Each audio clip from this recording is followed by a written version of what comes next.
Hey, what's up? Welcome to Degen Ed. That's degenerative education, meaning none of this is financial advice. Just me having fun, looking at charts, hanging out with you guys. So, this is Ticker Requests Live, which I used to do every Sunday between 8 and 9 p.m. Eastern. I'm doing it at, I think this is 9:30 Eastern. I'm in the Midwest time, so excuse me for not knowing exactly what time it is. But yeah, I'm gonna just do this Sunday. Maybe I'll do it again. It might be an every other week type of thing, just because of my work schedule that switches every week. And yeah, it's been a while. I've just been kind of, focusing on the things that work for me and trying to not chase things, trying to not be too exposed to things, and yeah, and just busy, exhausted, whatnot. But yeah, I did get a few requests from Twitter and or comments and stuff on YouTube. And so I'm happy to go over those, but my priority here is to focus on the live requests. I do occasionally, frequently, I don't know, go over stuff on X, just posting charts and whatnot. And I did do a video earlier today on Neo that has been performing pretty well. Usually, it takes like overnight for that to get to above 800 views, and that's above 900 right now at about 929. So feeling good about that. I think the subscriber count increased by about 10 or more. So feeling good about that, but just really like trying to focus on, what charts inspire me, get me excited, whether it's the chart itself or options data. And really, I've been trying to kind of avoid doing charting in Webull because this is the application, the exchange that I trade in, because the charts, as you can see behind me, just get really cluttered. So I've been doing them more in TradingView. However, I don't have an account with them, or I do have an account, but I don't have a subscription with them, which is something I need to consider. But yeah, I feel like I've just been trying to focus more on quality over quantity. And when I cover a lot of stuff personally, I tend to kind of get distracted, or not necessarily distracted, but I tend to spread myself too thin in setups that look good without, like respecting, how thin I'm spreading myself. But with all of that rambling and stuff, I do see some in the chat. Hey, Saul, what's up? Good to see you here. And just for anybody who's new to the channel, whether you're tuning in live or after the fact, make sure you like the video, like the stream, like all the videos that you do enjoy. Make sure you subscribe to the channel. And yeah, I'll just be trying to continue to put out content analysis that stands out to me as being really valuable. Not like for example with Neo, that is just something that I was doing follow-ups on a weekly basis, if not I think I can't say if not more, on a weekly basis. But then I stopped for a little while because I didn't, it's like you get into this routine and you kind of have to yeah, it's like beating a dead horse, sort of. And yeah, so I took a little break from doing videos on it until I saw some really interesting options activity. Tried to put that in the videos that I cover, which end up just being like really long videos, long rambles. The video I put out today, I think, was 39, if not 40 minutes long, but just really good content. I go over what a common gap is, what a breakaway gap is, which those are things that, I understand what a gap is, but as far as the momentum behind a gap, that was really informative. So I went over that. So hopefully that's valuable. And yeah, and so Saul is saying happy Sunday with the cheers, and saying Applied Digital Sound and BBAI. Just so you guys are aware of the list that I do have behind me, these are the stocks and or contracts that I hold. So I'd be happy to go over those. I did have an APLD contract, or maybe I had some shares, I forget. Not pre-market prep. I stopped doing pre-market prep because I felt like it was just the same thing over and over again, not really adding, just getting into a routine. And, the routine of something going down more or going up more, whatever. But yeah, I will add Applied Digital, I will add SoundHound, and I will add BBAI. Some of those I think have had some pretty interesting news. I think Big Bear AI maybe tanked a little bit. I think SoundHound kind of took off. But yeah, let's see. Of those, Applied Digital, I had a position in, but it's just like trying to manage how spread thin I am.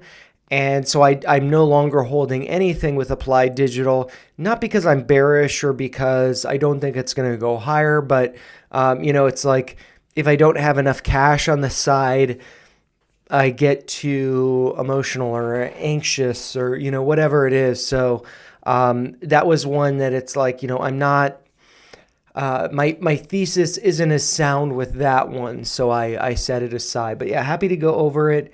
And the one behind me, USAR, that is one that, it's like also, I guess, another point before I cheers. I do have a drink here. Another point that I had is mentioning the cheers. I lose my train of thought. Dang it. Is that another point going over the stocks? It's like I feel like whether it's, managing emotions or whatever it is, you kind of end up having a relationship with the stock or stocks that you trade. And you kind of get to know like its mood swings, when it is, appropriate to, respond to those or just to brush them off or, whatever it is. And so I feel like every stock is different in the way that it responds to news, its volatility, and stuff like that. And so I think it's just really good to be in tuned with that. And for me, if I'm covering a ton of stocks, any analysis that I do is going to be very, very rough, because I don't have that like emotional connection. I don't have that relationship with all of these stocks. Whereas some of the ones, like the ones that I hold, I feel like I know how moody they can be. I feel like I know, when they get angry or when they get sad, and I know how to, respond to that. So yeah, I don't know. I think that the psychological and emotional aspect of stocks is just really neat. And I can't really provide too much on that if it's not something that I've looked at. And anyways, on that big tangent, what I had noticed previously, I'm no longer in a position on USAR, but, I noticed it, moved up and then pulled back to the 786 here. And then from this move, it came back to approximately the 786. So the 786 is at 1085. But the low over here was 1091, so nearly pierced it. And so I feel like stocks have this way of manipulating us emotionally, where it's like, okay, well, it had this big move and it pulled back to the 786. I'm just going to place a buy order at that 786 at 950. And then, it goes up. Let's see. I'm a little rusty with, doing this stuff in Webull, because I tend to just try to keep it simple in a trading view. But it's a over 75% move right there, over 76% move.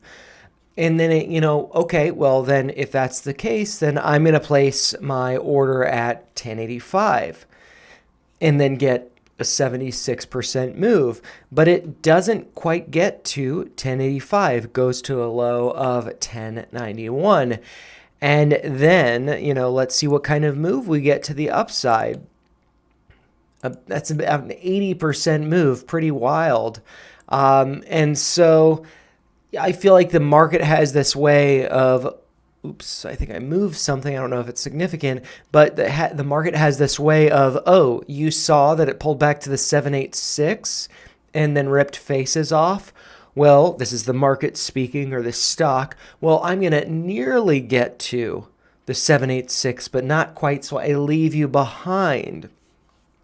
And so now what I would think is that this would pull back to like the 618. So just out of curiosity, I'm going to throw up a Fibonacci retracement here, and it pulled back to the 618 before bouncing. It didn't get to the 786. So this is not one that I'm in, but I think this is just, having not charted this before, talking about it. I just think that this is a really nice example of the market kind of luring us into, hey, it came down to the 786. It's going to happen again. It's just, a few cents off goes up. Oh, well, it nearly came to the 786 here. I think it nearly will here. It, just pierced the 618 and then maybe the next time down, or maybe there isn't a next time down. It doesn't quite get to the 618. And if you didn't notice, the that is my impression of the from Jurassic Park from Dennis Nedry's computer. But anyways, cheers. That's a pretty big ramble. Hey, Chestad, what's up? Good to have you here. Very cool. You guys, I don't know what the icon means, but I think maybe because you guys chat the most. Saul is the number one chatter and Chestad is the number two chatter. Maybe that's just from this one since I haven't streamed in a while. But cheers to you guys. And that's the first. I'm not going to say what I'm drinking. I am 2 bevies deep. That's my third bevy. The other 2 were canned.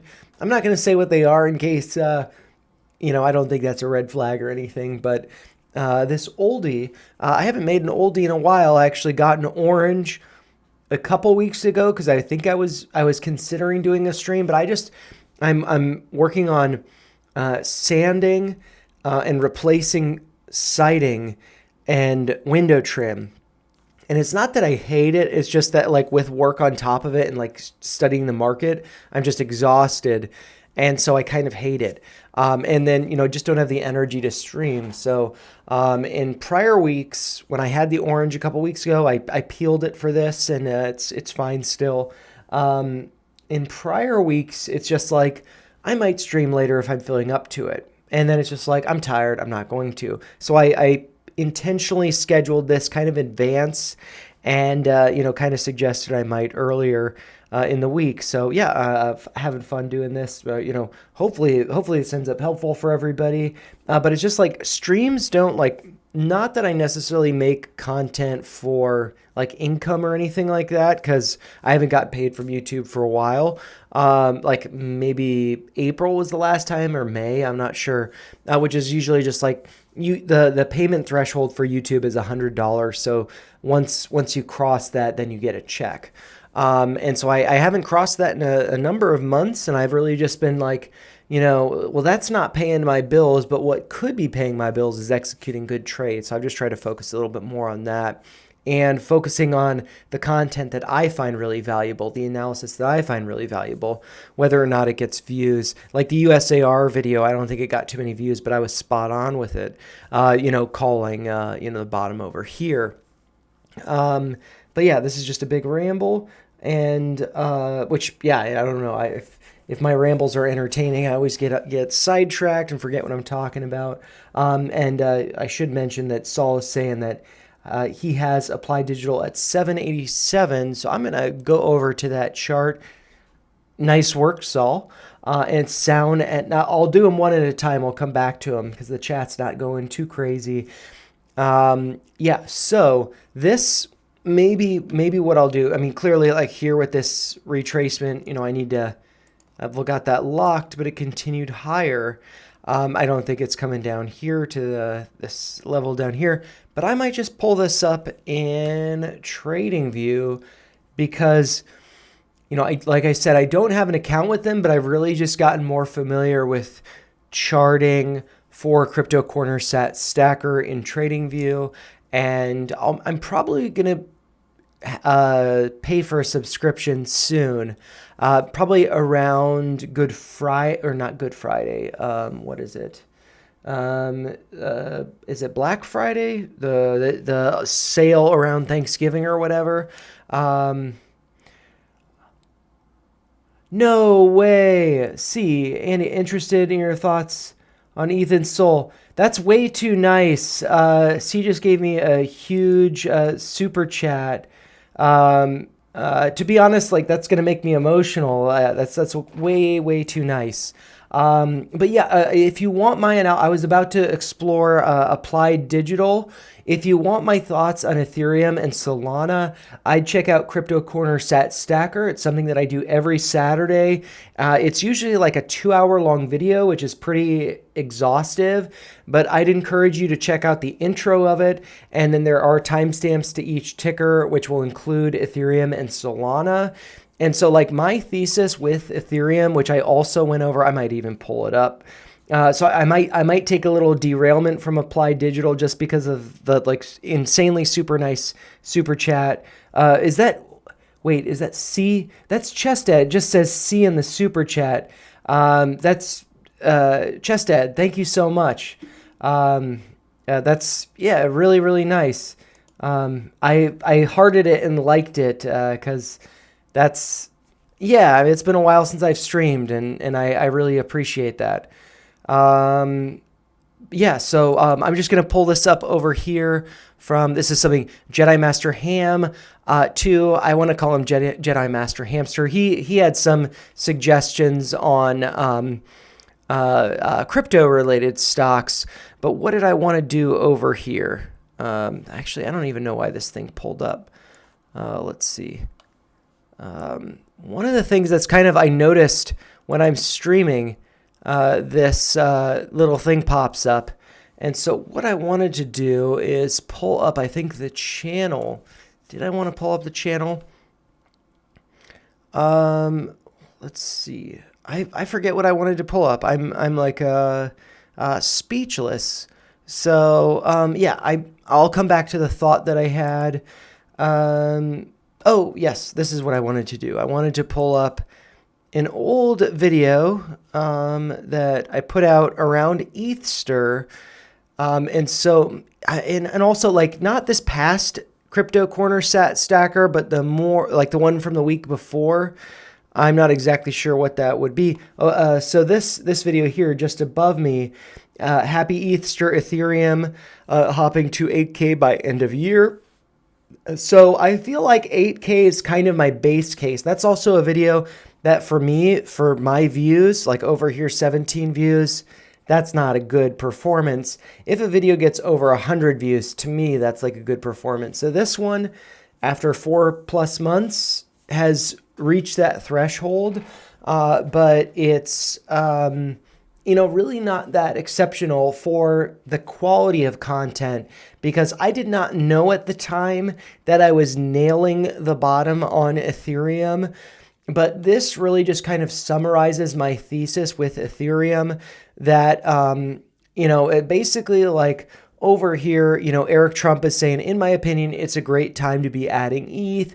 Everybody's trashing him because it breaks down.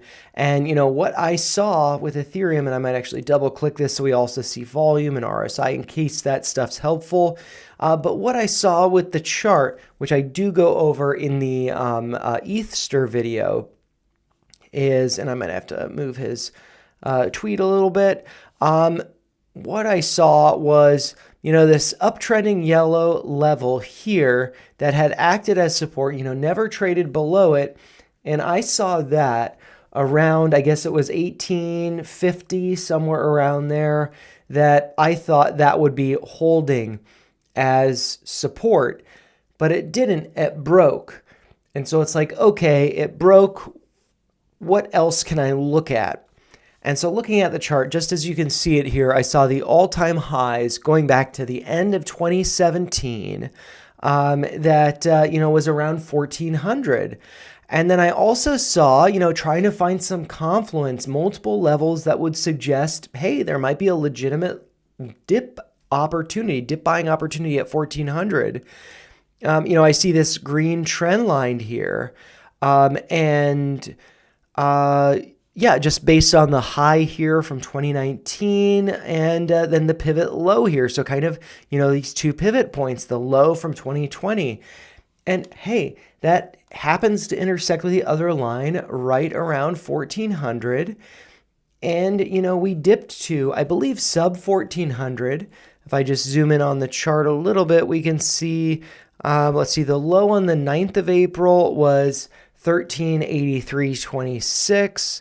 The Oh, yeah, actually, so I don't really have this white line here is just kind of approximate. But yeah, the low is on the 9th. I thought it was on the 7th for ETH.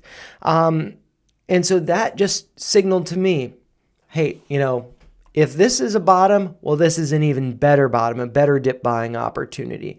And I started to think that this could be going up to $8,000 by the end of the year with the same kind of logic based on these trend lines, just corresponding with the tops though. So with the top from 2017 intersecting with the tops over here from 2021, that would bring us to right around, let's see, $8,000. Let's see what that intersection is towards the end of the year. So where the cursor is, that's November 4th.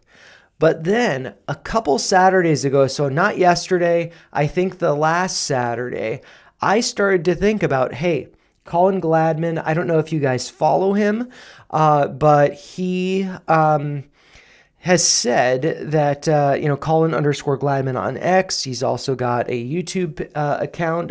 You can subscribe to him or follow him on X. I think that he helps keep me in check. Brutally honest. Sometimes I feel like oftentimes I don't agree with him, but it's just, you got to have people that help keep you in check. And he's one of those people. And he mentioned, if anybody is looking at stuff on the macro, linear, unfollow them. Don't listen to them. They don't know what they're talking about. And it's like, well, shit, I do a lot of this stuff linear. But, maybe if I'm taking a step back, like right here, maybe I want to look at stuff on the log scale, take his advice and just see maybe 8,000 is actually kind of, selling it a little bit short. And so if I do switch this over to the log scale here on the y-axis, I'm going to have to double click here so we can see things a little bit better. We can see that this red trend line, again, with the highs from 2017 intersecting with the highs from 2021. I guess it's a little bit off with the second peak in 2021. But over here, what we can see is where that might be taking us. And what I find really, really interesting is that, having not redrawn anything, these are just the levels that are up on the chart. That yellow trend line that kind of suggested that the bottom might be around 1850. That trend line on the log scale happens to intersect with that red trend line. And I don't know if you can see it. That's right around $20,000. And so, I felt like, in all honesty, I didn't necessarily feel like an idiot because I had conviction in my analysis. I wish I had bought more, but instead of buying more and getting emotional about the price action, I developed a thesis and a strategy that worked for me. How much can I add on a daily basis with the expectation that around 1400, that's probably the bottom? And so ever since, Easter, April 20th or around there, sometime in April, I've been just doing very boring daily dollar cost averaging with Ethereum. And that's really paid off. I'm about 2x up right now, approximately. And I think that, at that time, like I had conviction, but there were just so many memes, people bashing Ethereum. And, it's just like, I don't really care. I don't really care that the Crypto Corner sat stackers aren't getting a lot of views. I don't care how much time it takes me to make those videos because those are videos that document my analysis. I don't really look at the charts too much other than in those videos, which is why it's like 2 hours long. Typically, this week, I think it was like 2 hours and 30 minutes or so. But it's because I go through my analysis. And from what's happened, I feel like right now, actually, like a month ago when Ethereum was around 3,000, somebody on X was saying, oh man, I'm sad I missed the boat, all this stuff. And it's like, well, just don't chase it later on. Don't FOMO in later on. But I think it's got more room to go. So I don't know what that person ended up doing. But I feel like now is the time in the crypto market when alts, whether it's ETH or others, are really starting to break out. And now is actually the time where, it's like you can't buy the exact bottom or sell the exact top. I was adding around the exact bottom, but my average is higher than that. But like now I feel like is the time where you missed the bottom, but you're experiencing the breakout, which means it's going to go a lot higher. And so I feel like now is the time where people not necessarily FOMO in, but they like rush in before the retail crowd really starts to FOMO in.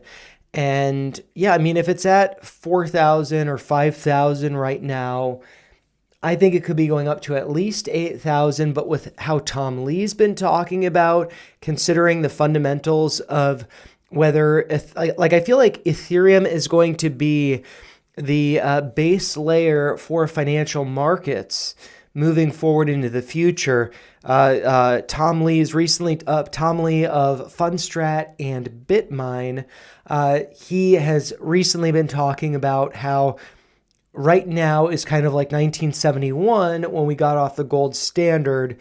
But rather than right now getting off the gold standard, we're moving from a legacy financial marketplace, industry, exchange, whatever, to the digital asset, crypto marketplace. And that is going to be running for the most part on Ethereum. It seems like while Solana might be cheaper, it might be more efficient, you might be able to get more transactions per second per day. There have been times in the past when Solana has had 0 transactions per second because it's had downtime. Ethereum has not had that.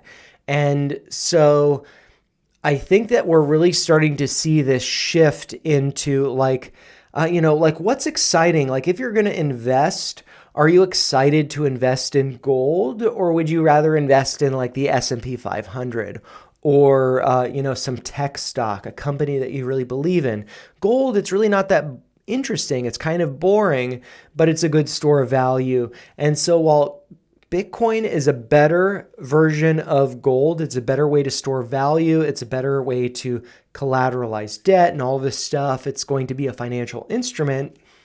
It's, like a digital rock. And so that's not really that exciting.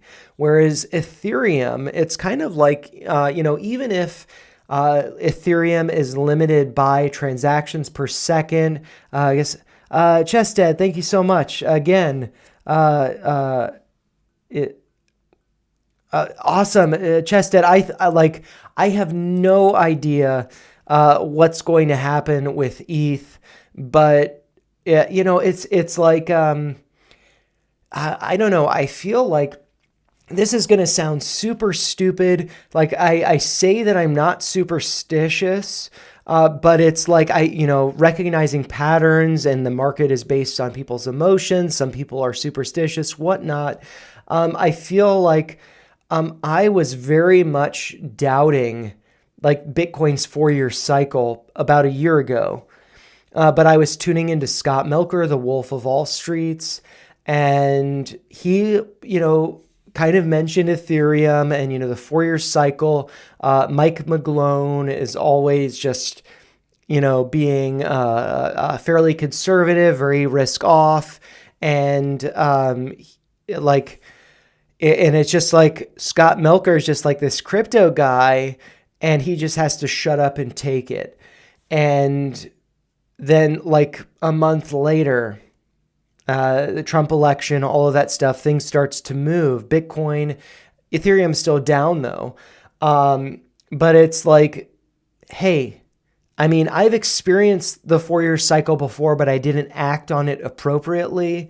I didn't act on the 4-year cycle this time as appropriately as I should have. I was waiting for Bitcoin to hit 12K. It came down to like 15 or 16K. I should have acted there, or at least started dollar cost averaging. But from that, I gained the hard lesson of, if you have conviction in something, a long-term thesis, slowly dollar cost average, because you might be wrong. Like any analysis that I do, I am 100% going to be wrong. That's the one thing that I'm certain about, whether it doesn't hit a level or it breaks through a level, or it consolidates for way longer than I'd expect. That's like the one thing, the edge that the market has. It's going to dupe us. And seeing Scott Melker get trashed for like months, and then seeing Bitcoin start to move. It's like, no, this is the 4-year cycle. And it's probably going to be, in my view, a prolonged 4-year cycle because of it is taking place following moves that happen in DC, like the Genius Act, stablecoins, and Ethereum being a base layer for USDC, Circle's stablecoin, and others. That's a narrative that Tom Lee has really pitched. He's gone heavy with that, the stablecoin narrative for Ethereum. But moving off of the gold standard like we did in 1971, that changed the financial marketplace, or I don't know the correct way to phrase that, but it changed money. And so I think that, based on what Tom Lee's talking about, which makes total sense, is I think that we're doing that now, but not because of Bitcoin, because we're not moving to Bitcoin as the new asset or commodity that is backing the dollar. What we are moving into is, basically we're doubling down on fiat currency. That's something that Elon really wanted to kind of get away from, in my view. He wanted to tackle the debt. And so the Trump administration kind of screwed Elon over in a lot of ways in that sense, which is why he was so pissed off and why there was all that drama. But, Elon's intentions were good as far as the country being fiscally responsible. I think that's the right way to phrase it. But it's basically like, no, the dollar is going to be printed into oblivion, and a way to better maintain that as the global reserve currency is with stable coins. And so, this is just a huge ramble on crypto. But that seems like that's the path that we're going to go down, that we're going to have to increase productivity of the country, whether that's with AI, with energy, with, whatever different aspects, tech. And so we have to increase our GDP in order to keep up with the debasing of the dollar. And so a way to kind of like accompany that is by making the dollar more accessible. And the way to do that is with stable coins. And then, the Market Clarity Act is going to be voted on, I think by the end of the year is what Cynthia Loomis has been talking about. But, things always get postponed in DC. And I just think that is going to be another catalyst to the upside. We also got Jerome Powell speaking at Jackson Hole. I didn't listen to his talk. I've seen some clips, but the sentiment that I got from it is that we're likely going to be seeing a basis rate cut in September, and probably another one before the end of the year, 25 basis points or 0.25%. And so my understanding of that and how the mechanics of it works as far as being bullish for the market is that that makes holding bonds less appealing. So people take their money out of bonds and they invest in risk assets because they will get, they're more inclined to take on that risk rather than sit on the sidelines with bonds. So, and it just seems like, I'd have to pull up the SPY chart or the SPX, but it's like there's a trend line that I'm going to pull it up really quick. I've gone over Ethereum really, with Tom Lee's, you can listen to some of his interviews.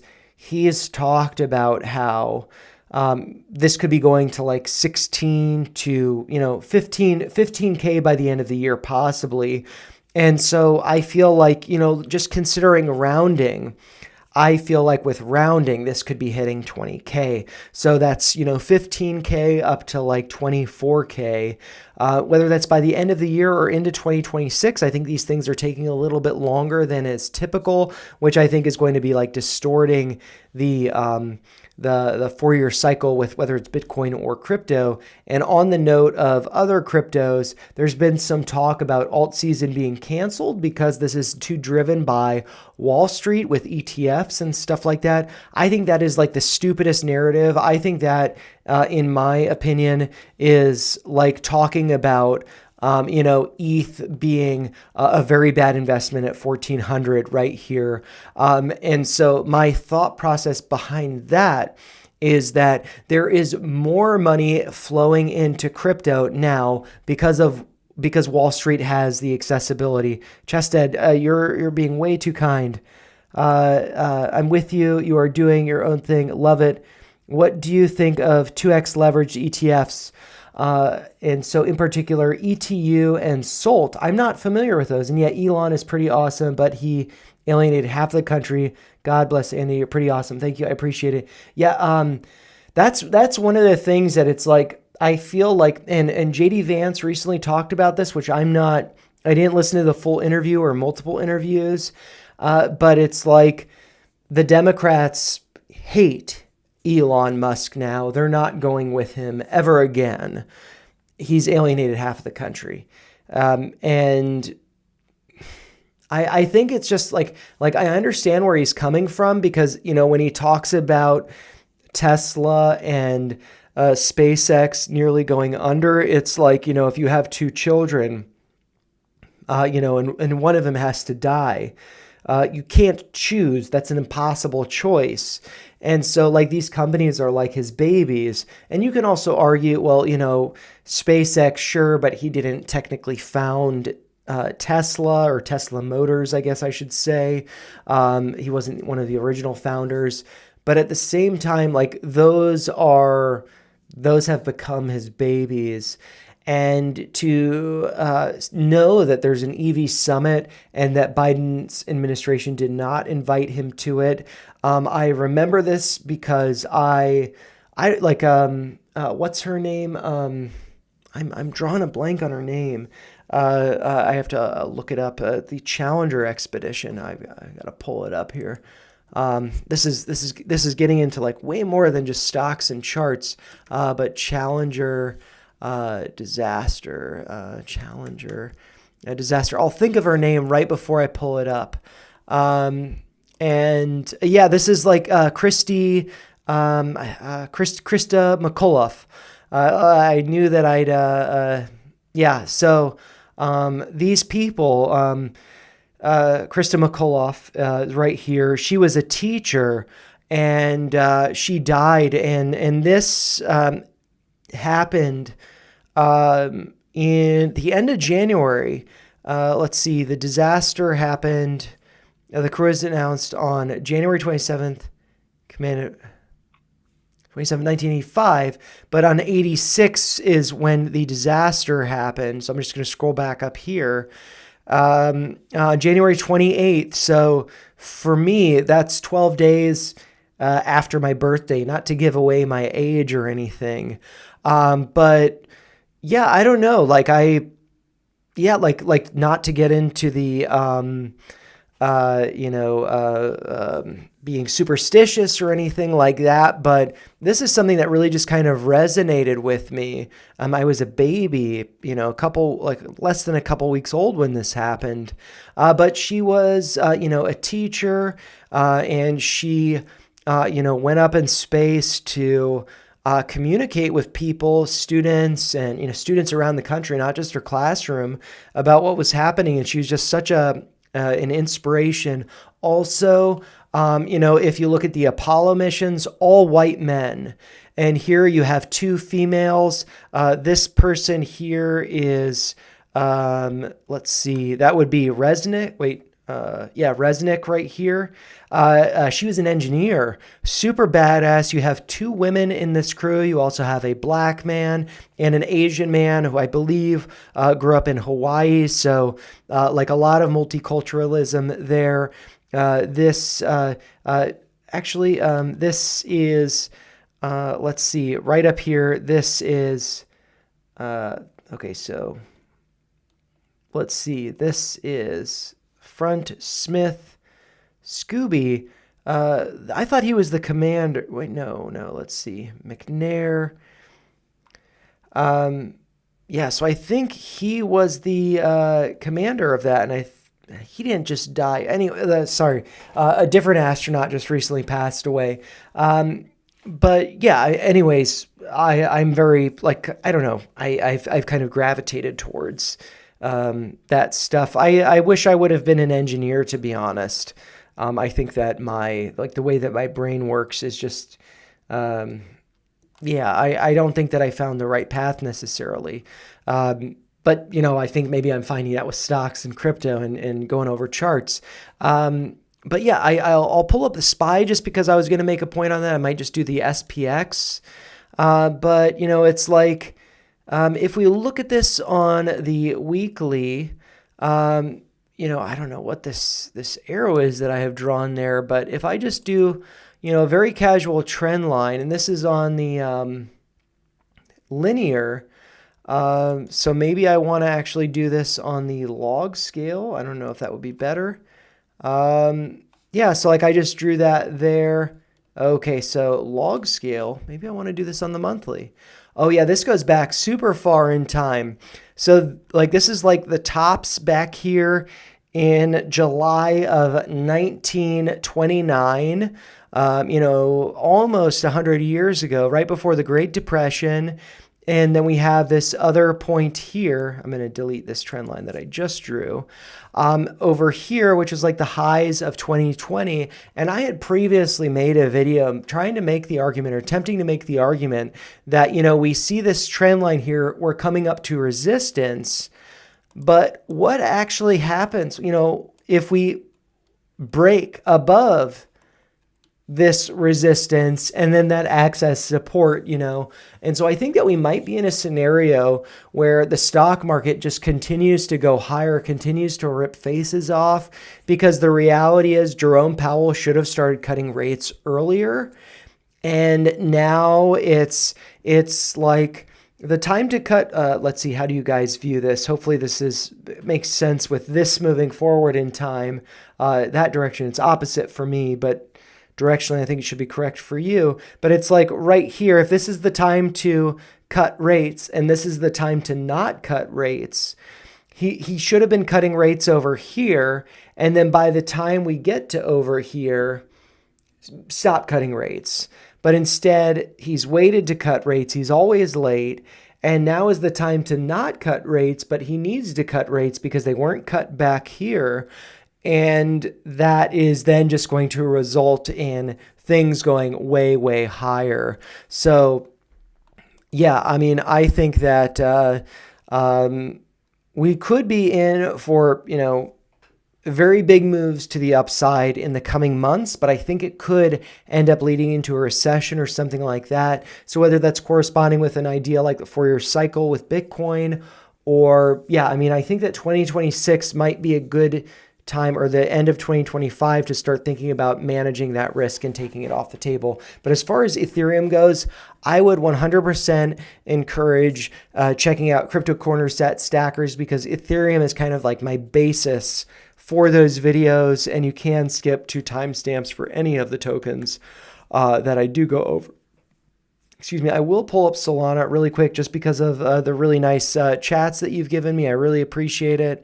And then so I'll just go over Solana really quick here, but it is basically, what I've gone over in the Crypto Corner Sat Stackers. And so actually from that, you can see the list of the coins and tokens that I do hold. Not necessarily like the amount that I hold, but you can see Bitcoin's at the top, then Ethereum, and then it goes down based on, my exposure effectively. And one of those that was kind of at the top or near the top was Ethereum Classic, because I had liked trading that about 4 years ago. But then, with Ethereum hitting all-time highs, Ethereum Classic has not really been performing that well, and kind of contrasting it with Litecoin, which is another, I believe, a fork. So like Ethereum Classic was the original Ethereum before there was a fork to the Ethereum that we know now. Whereas Litecoin, I think, was a fork of Bitcoin for doing some experiments. Sorry, I keep bumping the mic. I might be incorrect about that. But these are two like derivatives of either Ethereum or Bitcoin.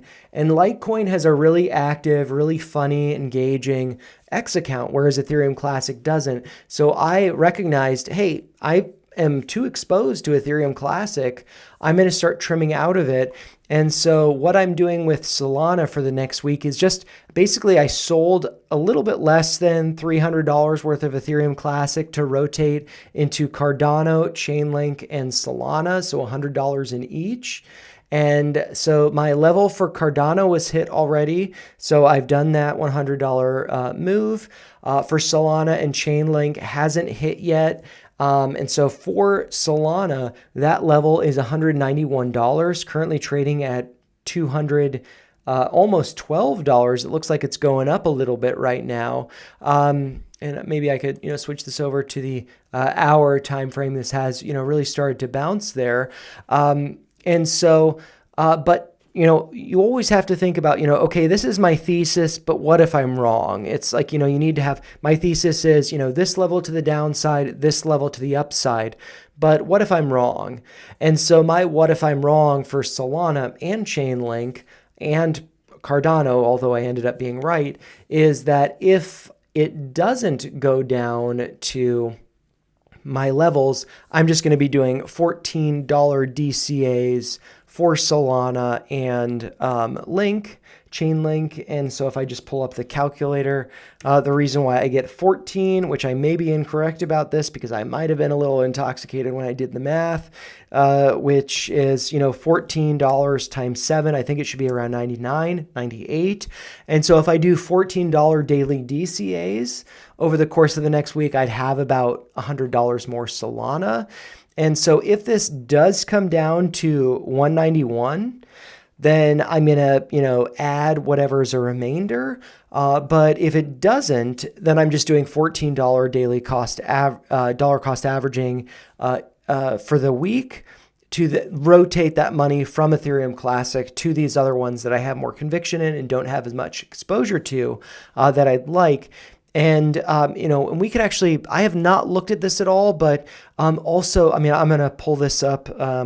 I would 100% encourage you check out Crypto Banter. And I don't know that, all of it is going to be that useful, but this guy right here, Sheldon, he's inspirational for me in the way that I create content and try to be, expressive and excited and, using my hands, all of that. He's 100% like that. I initially thought he was like kind of a douchey crypto bro, but the way that he talks about charts, spot on. I think that he's really good. And, he's been doing this comparison, that I've shared that. So this is, Crypto Banter, and Sheldon does a live stream every morning.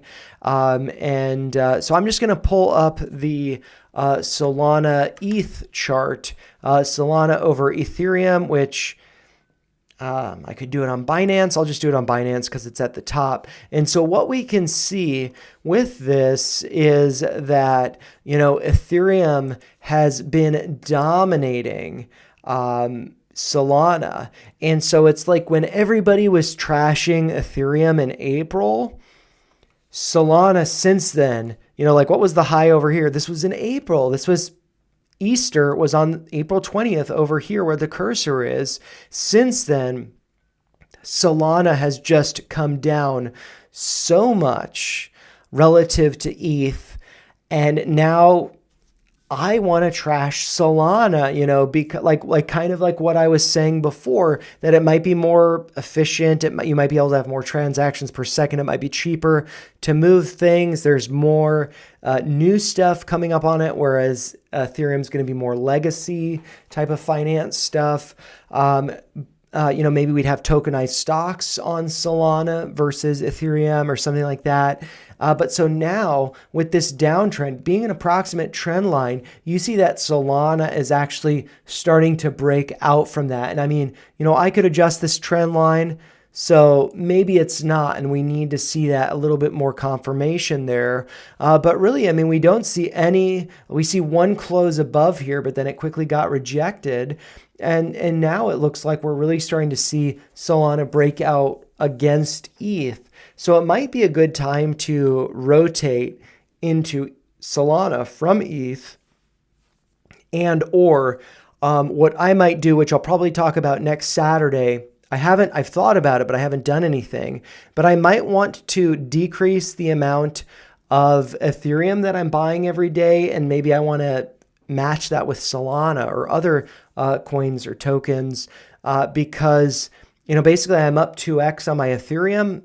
Adding to the winner, that makes sense. But at the same time, if Solana has been beaten down so much, and I do think that there is more upside, just taking a quick measurement, going back, so this is, let's see, this wouldn't make sense. Yeah, well, actually, maybe it would make sense. I'm not used to looking at stuff denominated in another cryptocurrency, but like from where it's at, if it were to go back up here, that would be like 100% move in Solana relative to Ethereum. So I think that there's probably actually a lot more potential right now for entering Solana when it's beaten down relative to ETH, because ETH's just taken off so much. And this is something that I was not necessarily introduced to, but I kind of grasped it better because of Sheldon's talk, a discussion of it on Crypto Banter. So yeah, I mean, I do $40 daily DCAs of Ethereum, but I feel like I might want to shift that to $20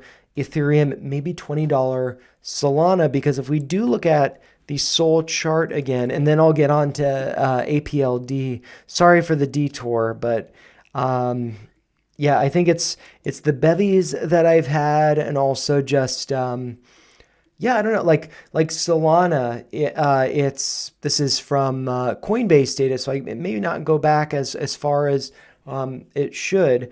I believe that would be the history of it, though. But I mean, it just recently made all-time highs and then has pulled back. So it's like, well, I mean, maybe like I'm more reluctant to get into this because it had already hit all-time highs, but it's pulled back and it's underperformed relative to Ethereum. And then I have this like little doodle, which I could have done with this tool, which I learned about after the fact. But yeah, I mean, it's like we have this like rising wedge here, or bull flag, you could think about it. And so I'm just thinking that it's probably going to break out, and once it gets above this kind of range here, maybe it gets up to around 260 before pulling back, retesting it, and then starting to break out to new all-time highs. And I believe the all-time high was 295 over here on January 19th of this year. So yeah, I mean, I think that like right now we're in Ethereum narrative, but maybe that's topping out soon. And maybe like the shortcomings of Ethereum that Solana does better, like tokenizing stocks, for example, which has kind of been experimented with on some exchanges. Maybe it's Kraken, I'm not exactly sure. No, or eToro. Yeah, so I think that Solana is probably going to be a winner into the end of the year. And like just going from where it's at currently up to, the prior all-time highs. I mean, that right there is a 40% move to the upside, and it could be going a lot higher. So yeah, I definitely encourage checking out Sheldon and Crypto Banter for that. But I will now switch over after the massive detour to Applied Digital, and yeah, just kind of give my thoughts on this. So this, if you're interested in Applied Digital, I would. I can't recommend or, anything like that, but I would encourage you to follow the Bronx Viking. This is Sheldon, the sniper. I just started following him on X, but, I really like his analysis via Crypto Banter's YouTube channel. But yeah, the Bronx Viking, he's talked about, let's see, Applied Digital. He actually put it on my radar, so I'm just going to search his profile for Applied Digital, and we can pull that up. Let's just go with the latest stuff. And so this is from August 18th, so about a week ago. Applied Digital was, up 15% about on the day, 1616. And he said at the end of July, Applied Digital 30 plus before the year is over. And he also said, don't at me. I've added him in the past. I now I know, I won't do it again. But at the same time, it's like, maybe the move is over, or maybe the volatility in the move is over, and it might be calming down for a little while, still maybe hitting 30 by the end of the year, but maybe now is not the best time to enter. I'll look over at some options data to get an idea of it, but let's first look over at the chart. And so what we have over here, again, the red line, I think I put a post out on the channel. So I'm just going to scroll up here to the posts, and I think I had an alert. Okay, yeah, so alert, bearish divergence formed on Applied Digital the past couple of days, and I posted this 9 days ago, with outflows from the 1350 call that expired last Friday, which, at the same time, if things are up, good to be taking profits, good to be exiting positions and stuff like that.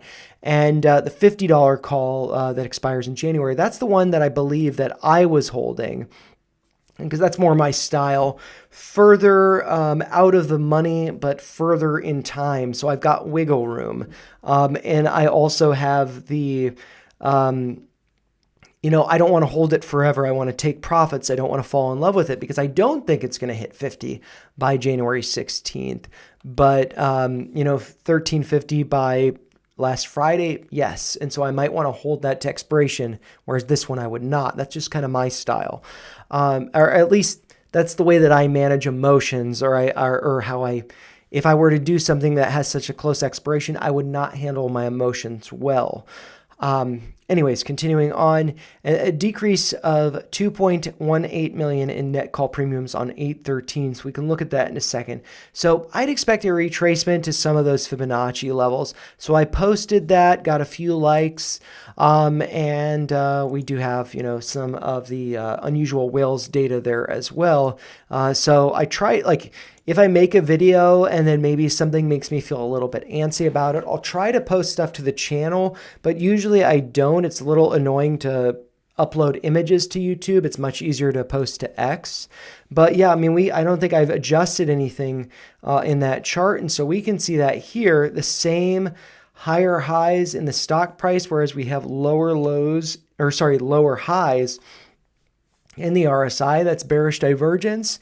And, we can effectively extend this line forward. Maybe we've started to make higher highs on the shorter term, but those are higher highs backed by lower volume. The volume's decreasing. So that makes me not feel as convinced by it. We do have a wider spread green candle here on the 18th, corresponding with a big bump in volume there. So that does, there's harmonics, or there's, they're moving in concert, that you have a large volume bar with a large candle. But at the same time, we do see, diminishing volume. And so that could be consolidation, that this is getting ready to break out. But what I feel like is, 30 by the end of the year, I think that's possible. Whether or not it's likely, I have no idea.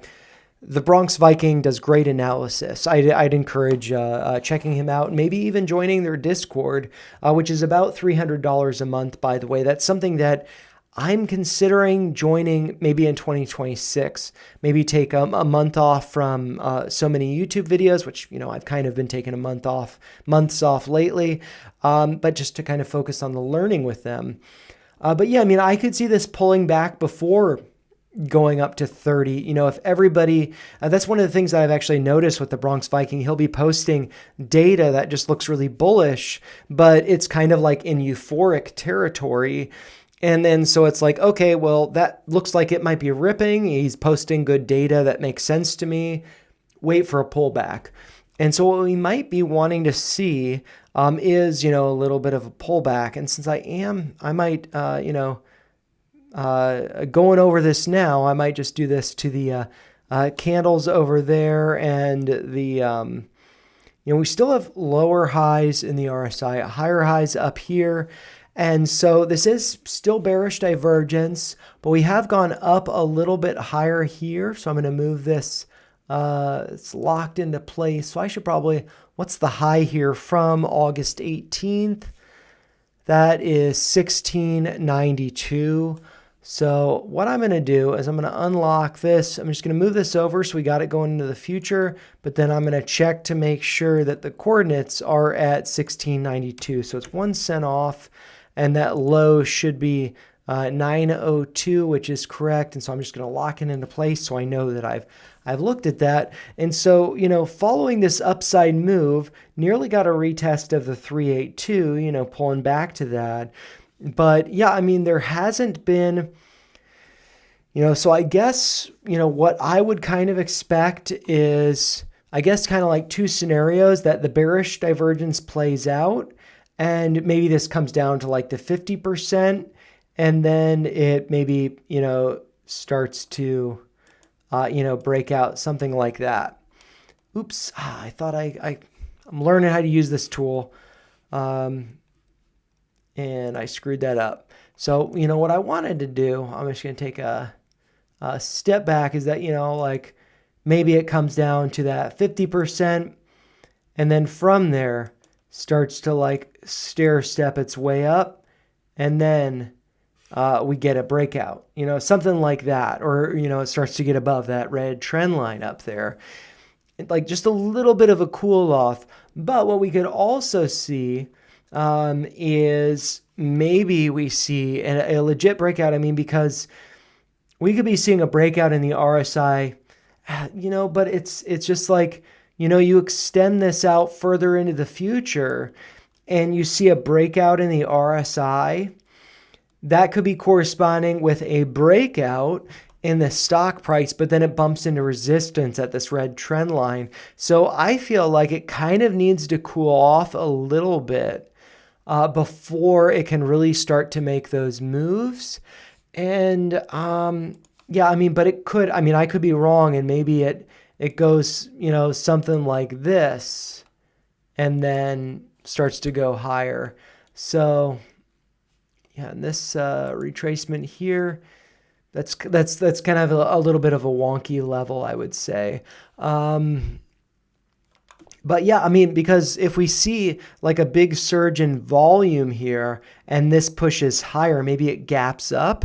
That is something that, is a possibility. And I don't know if this has overnight trading. I might actually just pull it up on the chart over here. It's up 0.31%. I don't have it over here. And Chestad, can you share the Bronx Viking X-Link? Yeah, I'll totally share it. He posts a lot of stuff on unusual whales. And let's see if I can just pull up his channel here. It's the Bronx Viking. And let's see. Yeah, so I'll just copy that. I'll post that in the chat there. Oh, let's see. It's not, I don't know if that copied. Let's see. I pasted it into the chat. Hopefully it's a little bit wonky. And one thing that I might do is I'm very curious to see, I think I just got to type this out.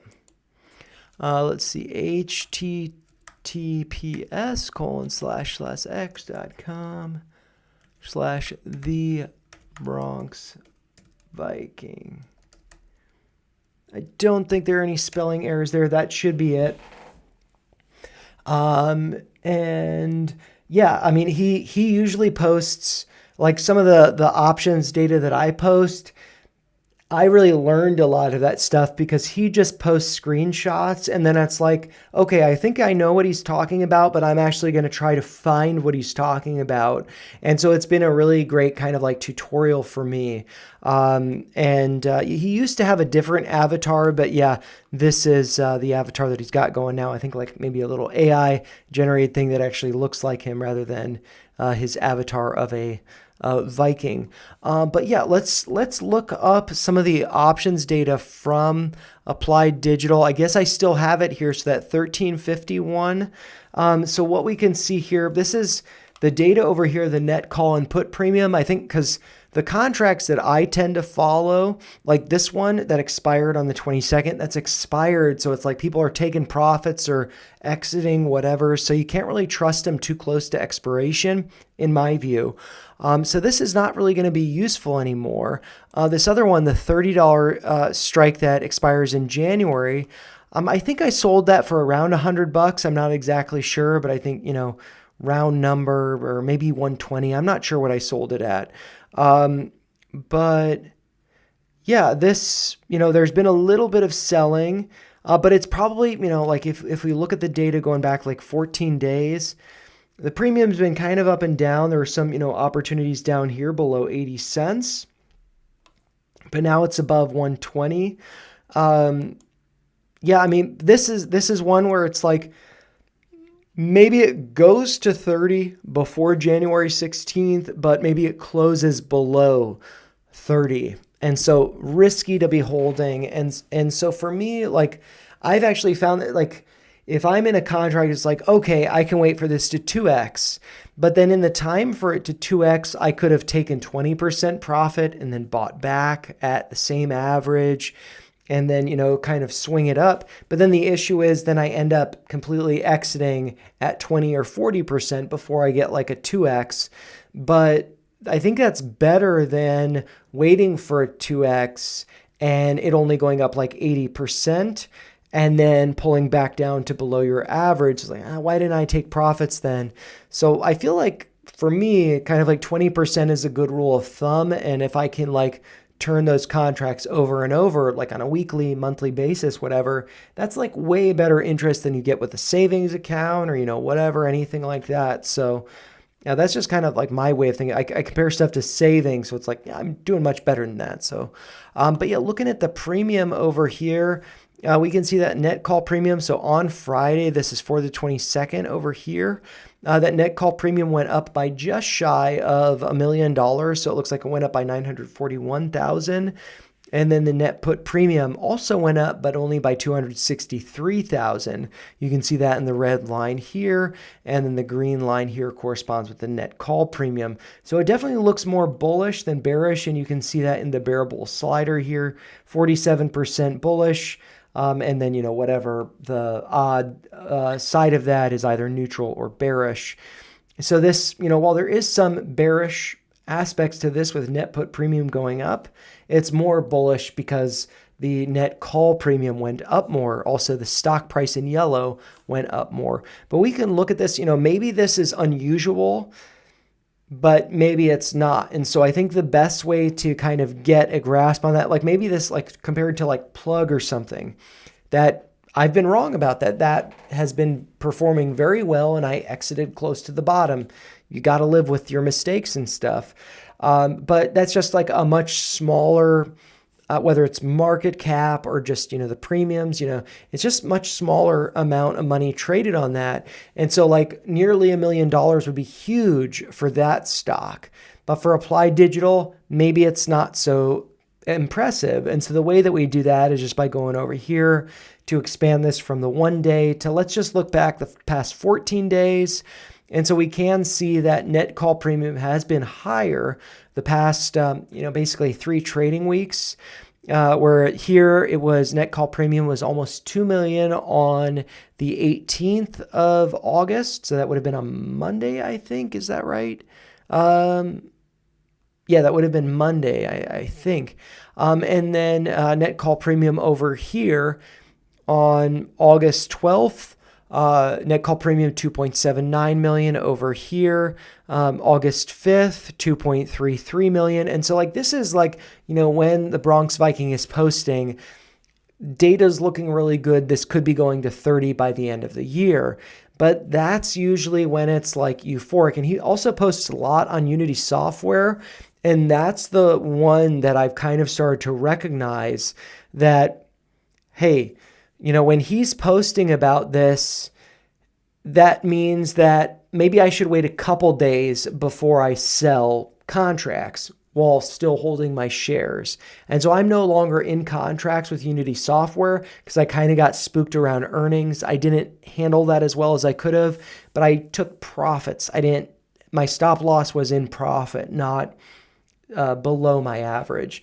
So I could have handled that better, but also, you can't learn from all of your mistakes and be perfect at once, and so that was steps in the progression of getting better at handling stop losses, earnings, contracts, and so like if something's really bullish and people are really excited about it, give it a couple days.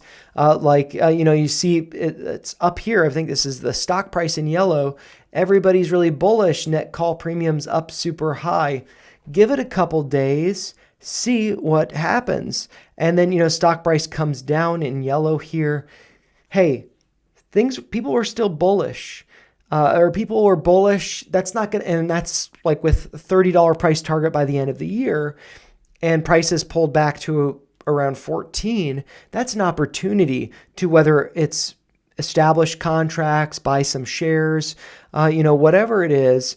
I think that I tend to overexpose myself in contracts, so I get a little more antsy, and I should be prouder about the shares that I hold. So my position, my Unity software position in shares is much smaller than I would like it to be, but it's greater than zero, and so I need to be proud of that I have a position there that I have a lot of conviction in, just like with my few Tesla shares. I don't plan on selling those. And if I do go red, then I'll just buy more. And so, I think it's good whenever people are posting really bullish stuff. Maybe it's a good time for you. Maybe it's not. Give it a couple days. And so I think this is like a really nice example of that. But then we can also go back 30 days and see, the stock price has really been taking off. Whereas net call premium, this day, wow. It was up 7.4 million on July 31st. And if we look at the Bronx's posts, let's see. I'm just going to go back to, searching Applied Digital. When did he post his bullish tweet about it?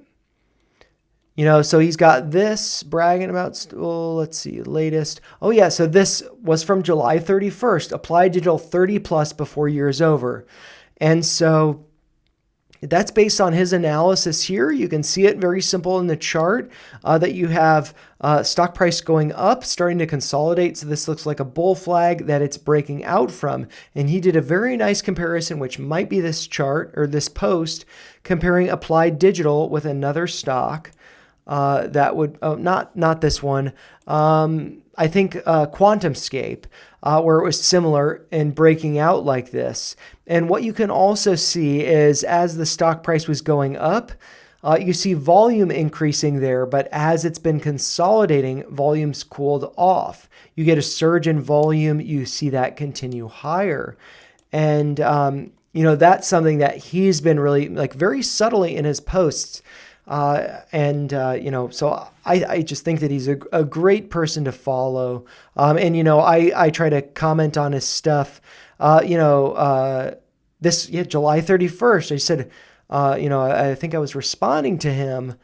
Wow, over 7 million in net call premium so far today on Applied Digital. Check in and out. And he responds to me, always flattered when, people that I admire, respond and stuff, because, he's in the business of, trading and then mentoring people via a Discord that costs money to enter. So for me, I like engagement. So I'll respond to stuff, because I don't have something that I want people to be paying for to get access to my information. Whereas the Bronx Viking, he's moved up to that level where his perspective is valued. And so he's not always going to respond to stuff. And whenever he does, it makes me feel really good. He just says, big money knows where this one is heading, handshake.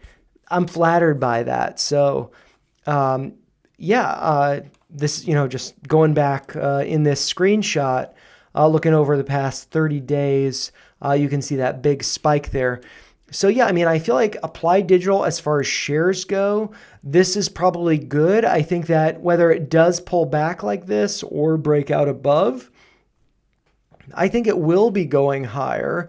But as far as contracts go, I think the $30 strike for January is a little bit risky. Looking at the The premiums traded here, I would think that maybe this is a buy around like $1. Otherwise, forget about it. But also, depending on how you manage emotions, everybody does options differently and stuff. So I can't really provide too much perspective on that. But as far as the stock price goes, this is one that I covered a while ago, a number of times.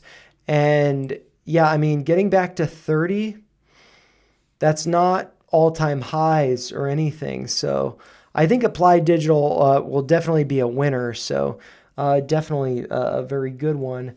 And yeah. Oh, and so wait. Chested, I started talking about Applied Digital, and you had asked about the leveraged ETU and SOLT. So I don't know much about those, so I might just pull them up.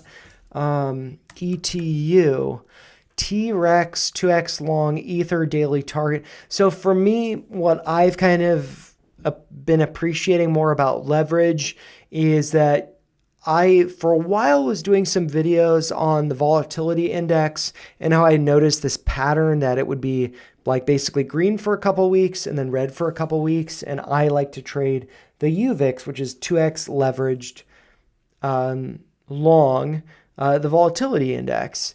And that's just been bleeding super hard as things have been making new highs. And so something like this, I don't know, leverage in crypto, for me, I feel like I have some hard rules, I guess. And some of my hard rules are don't use leverage, don't go on margin.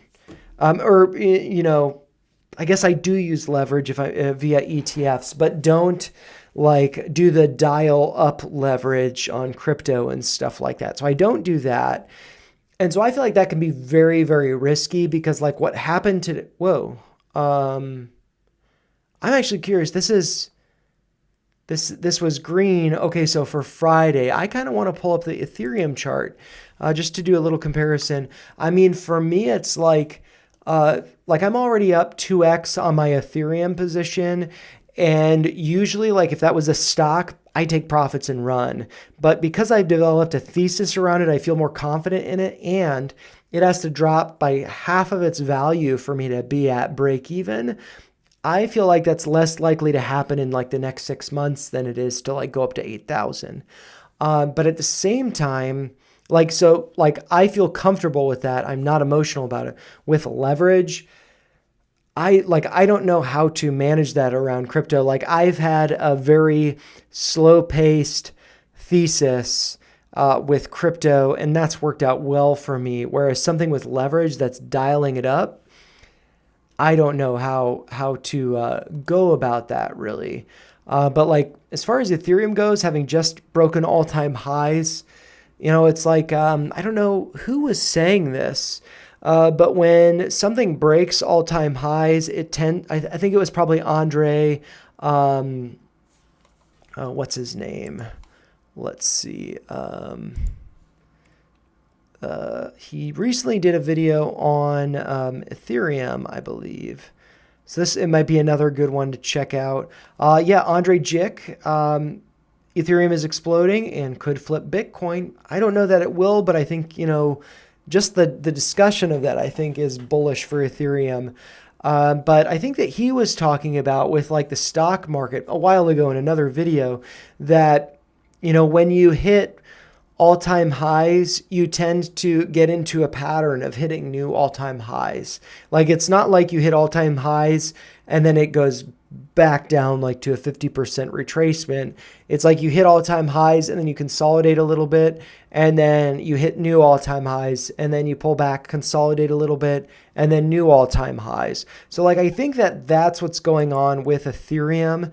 And I mean, just right here, I mean, this looks like a bull flag, talking about what the Bronx Vikings gone over. You have volume behind this upside move. You see that exactly here. And then as it's consolidating, volume has cooled off. That could also be, though, because it's the weekend.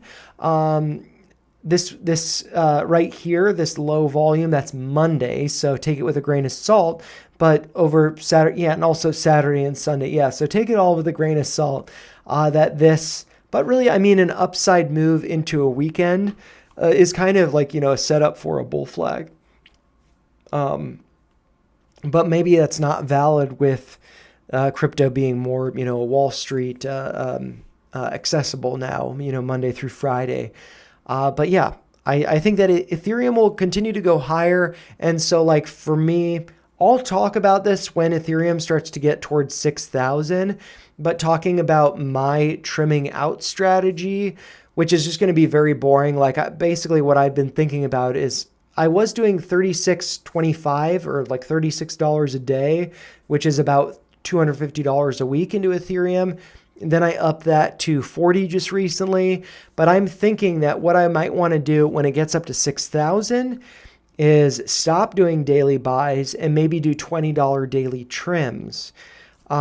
Because yeah, I mean, it's like if I'm putting in $40 and then my position 2X's, in order to trim out at the same pace that I added, I'd want to be trimming $80 a day, not $40 a day. So by trimming $20 a day, that's still, taking some risk off the table. I'm also not adding into my position, so I can have cash for other things.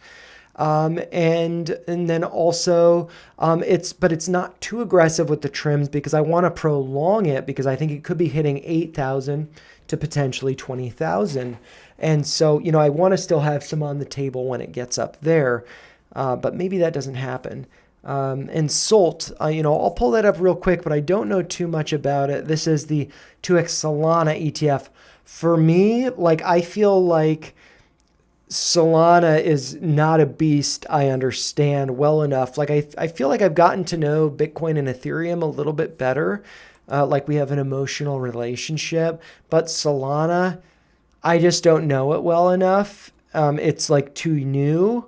And that would make me anxious to have a leveraged position on it. So like if I were to have a leveraged position, I'd be more comfortable with ETH. But as far as Solana's performance relative to ETH since April, I feel like Solana does have more potential to the upside, but leverage would make me anxious with it. Oh, and as far as leverage goes, Sheldon does talk about using leverage and using trading bots, but you could also, like, he'll create trading bots that he includes links in the description of his streams, and they're only open or they're only accessible for the amount of time that it's like buy zone, because when it starts to move, he closes them. You no longer have access to them.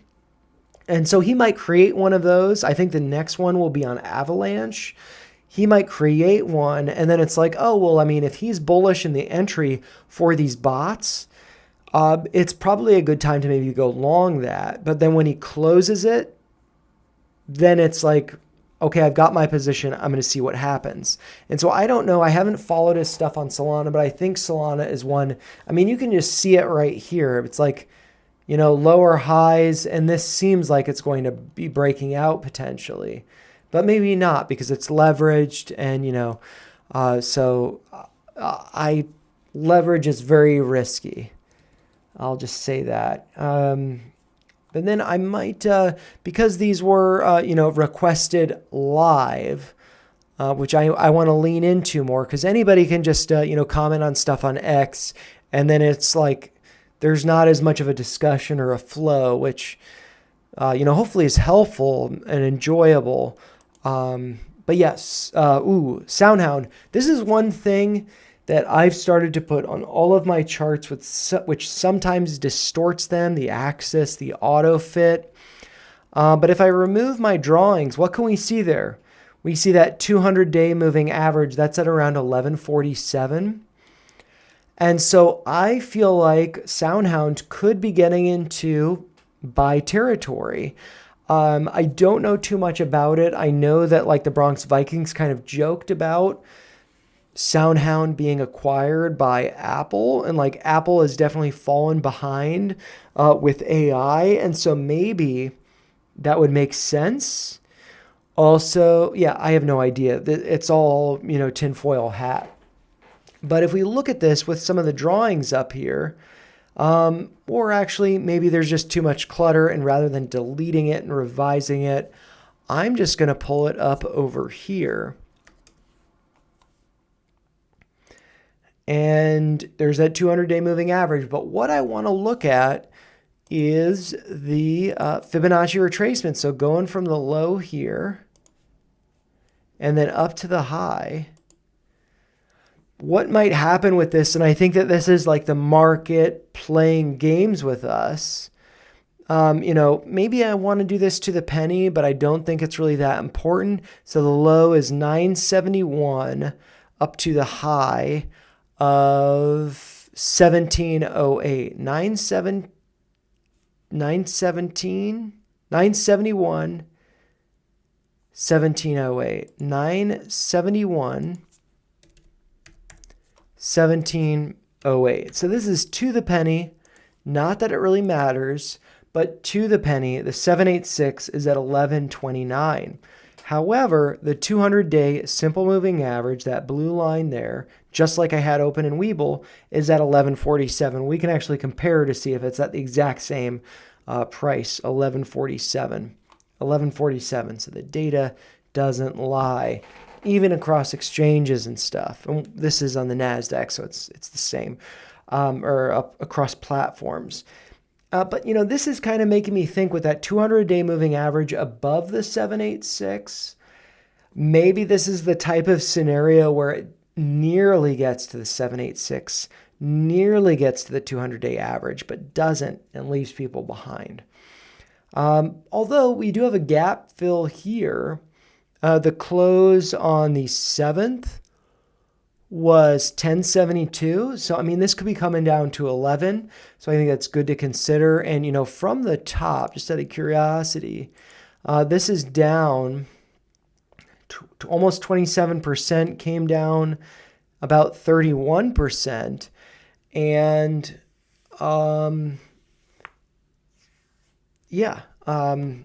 so this could be in a good buy territory. I'm not really sure.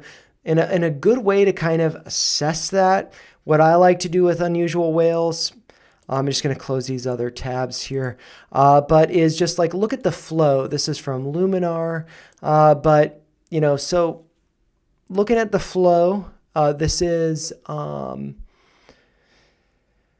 way that I get to this, if you're curious, is by going to unusual whales, flow data, and then flow feed.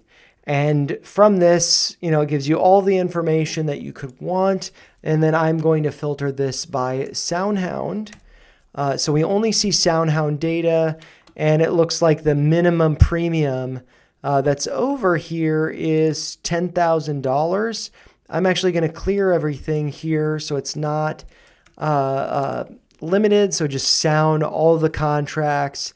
And to be honest, I'm not necessarily looking for anything, but I will filter this by $100,000. So right there. So minimum of $100,000. So we do see some puts, also call, but for me, it doesn't really matter. I just kind of want to have quick access. There's probably a better way to do this. I just want to pull up this contract so then I can pull up the net premium, and then I can expand that to another tab and dive into that here. And so generally looking at this from the data on Friday, August 22nd, this doesn't look so bad. This looks good, but maybe it's not unusual. And so the reason why it doesn't look so bad, why it looks good, is because you have net put premium in red down here being negative. Net put premium decreased, that's good, that's bullish, I should say. That it decreased by $66.48 thousand. That's good, but it's not a lot of money. Hundreds of thousands to millions of dollars, that's a lot of money. And what we see is net call premium, that increased by almost $500,000, $456,510 or $456.51 thousand. So we can see that green line, the net call premium went up. Also, the stock price in yellow went up. Does this stand out as bullish? Yes. Does it stand out as usual? Not necessarily. And the way that we could get some perspective on that is looking back. I'm just going to go the past 30 days to see that over here, this looked bullish. But then, we started to see some selling of calls, the net call premium coming down, and then rugging here. So are we seeing anything super bullish here? Maybe we're starting to see the beginning of a bottom being formed with call premium increasing, net put premium decreasing. It's all net. And so maybe there's a bottom starting to form. Maybe not, though. So this to me is like, I would not be jumping on this. But at the same time, maybe that is like, looking at the chart, maybe this is the bottom right around, let's see if I can do, maybe between the 618 and the 786, maybe that region is the bottom. But maybe it's not. Maybe it consolidates here for a while before it springs lower and then goes up. Tough to say, but the premium data isn't suggesting the bottom's in.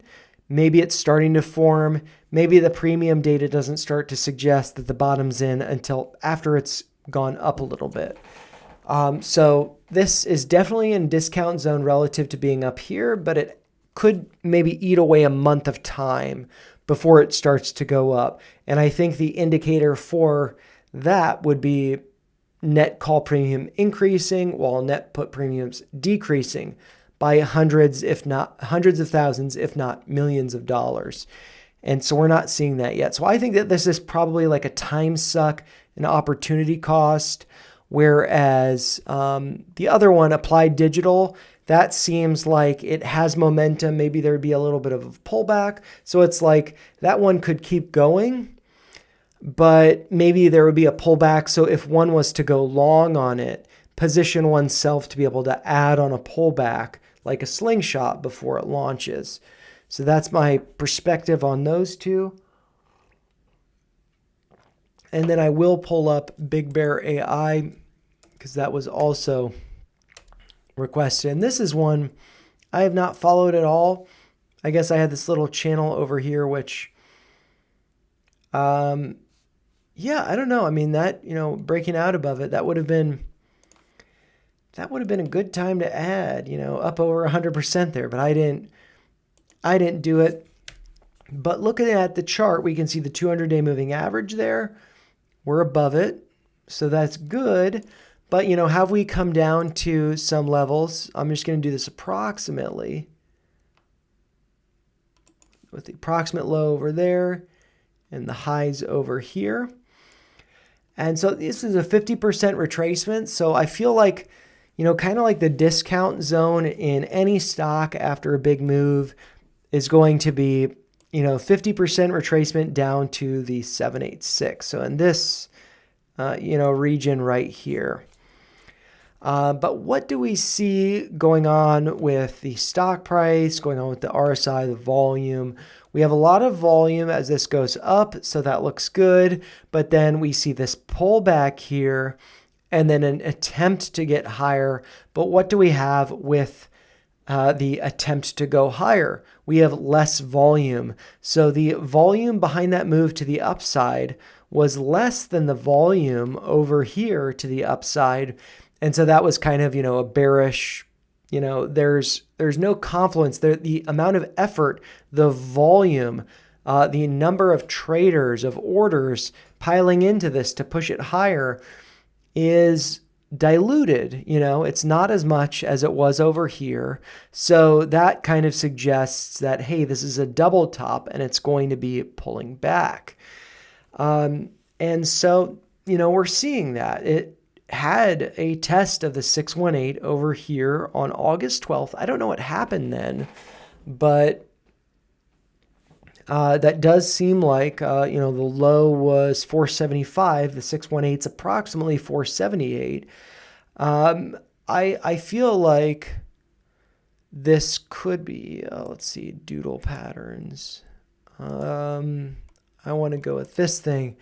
I feel like, as this, we have this green move and this consolidation, volume's lower. So I feel like this could be finding a bottom soon and breaking out. So, it could do, this is not what I was intending on drawing.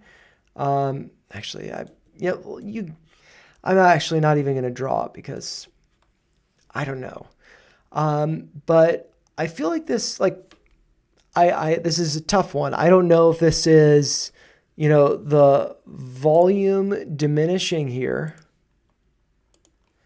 as this consolidates. That means that it could be potentially breaking out, but I feel like maybe this hasn't found a bottom yet. And this was that closed up here, so there's no gap down there. It gapped down and then bounced. I feel like this could be coming down to the 200-day moving average around 438. We do have lower lows in the stock price, lower lows in the RSI, so there's no bullish divergence. Also have lower highs in the stock price, lower highs in the RSI, so no bearish divergence. If you start to see a surge in volume like it was over here, maybe that could suggest it's going to start doing something like this. But if you don't see that surge in volume, or maybe that volume surge is on the way to the downside, what we could maybe see is maybe a flush of the 618 down to that 200-day moving average, and then a bounce to then reclaim the 618, find that as support, and then, basically like the same type of thing going up. I guess I'd have to do that like that, and then it goes up, So I feel like those are two kind of scenarios with this. And this would be like baiting people waiting for the 786 and them getting left behind. But maybe it does that with the 200-day moving average, where it goes just below the 618, but doesn't get to the 200-day moving average. So those are like two options with this. I didn't pull them up, and I might not pull them up just because I think it gets. I guess I did pull it up with SoundHound, so yeah, I guess I will with Big Bear AI. The last one was on the 18th. This is a contract that's not expired yet, but I really just want this premium data over here. This looks to me, net put premium in red is negative, net call premium is in green is negative, and more negative than net put premium. So this strikes me as more bearish than bullish, which is also reflected in the bearable slider over here. And so this isn't telling me to buy. This is not necessarily telling me to go short. This is just telling me it's kind of boring. It's not really that exciting. The changes in net put premium to the downside, 90, not even 100,000, 92, almost 93,000. Net call premium down 227,000, not 500,000. It's not a crazy amount, but it's all, making me think it's more bearish than bullish. We go back to past 30 days. Yeah, I think that Big Bear AI is probably going to, I think, test the 200-day moving average around 438 or maybe 450. So I would expect this to go lower. I feel like those are, all of the, let's see, all of the stuff that I got in the chat. Applied Digital, SoundHound, Big Bear AI. Sorry, Saul, I took so long to get to that stuff, but hopefully it's helpful for you. So Saul is saying, I read his comment, and I didn't follow up on it. I followed up on Applied Digital at 786, so he's looking good with that. I could just pull it up in Webull real quick because it's a little bit easier. So his average in Applied Digital, 786. He's up more than 2x, so congrats to Saul for that. SoundHound at 991. So let's look at the chart there. Hey, man, you're in profit. Like I was saying, I think that this might just be consolidating down here. The 200-day moving average around 1147. So, maybe, it'd be good to think about a stop loss with that. So maybe you sell at the bottom rather than up here, but you'd be selling in profit rather than at a loss. So that's something to consider. Sucks to do it, but it's like, we never time the tops or bottoms perfectly. The main thing we have to do is manage the risk and preserve capital. And then Big Bear AI at 7. I believe that one's going to be pretty negative. Actually, not as bad as I thought. 550, but like I was going over in the chart here. I think that that's likely to come down to, so if you're going to hold that position, Big Bear AI, I'd wait for, sub 5, to be adding. It's around 550 now. So, and then, yeah, so Saul, glad you're still here. I've gone on such long rambles, but it's been fun. Great analysis and great to see the return of the Degen. It's been to be honest, I'm glad that this was not super overwhelming with a lot of requests, because then it's just like I get dizzy, basically going over the charts. But this one, I've kept track of them, and really like my headspace has been in crypto because of the 4-year cycle. But then it's like, I wonder, well, if those theses play out well, I make money on them, what's the next like year-long thesis that I'd make a lot of money on? And so, yeah, I mean, I feel like that's kind of, how I need to be putting out videos. And also, Unity software I was introduced to that because of a stream. So it's like justification for why I should be streaming more. But then like the Neo videos that I've been putting out, 1.1K views on that one.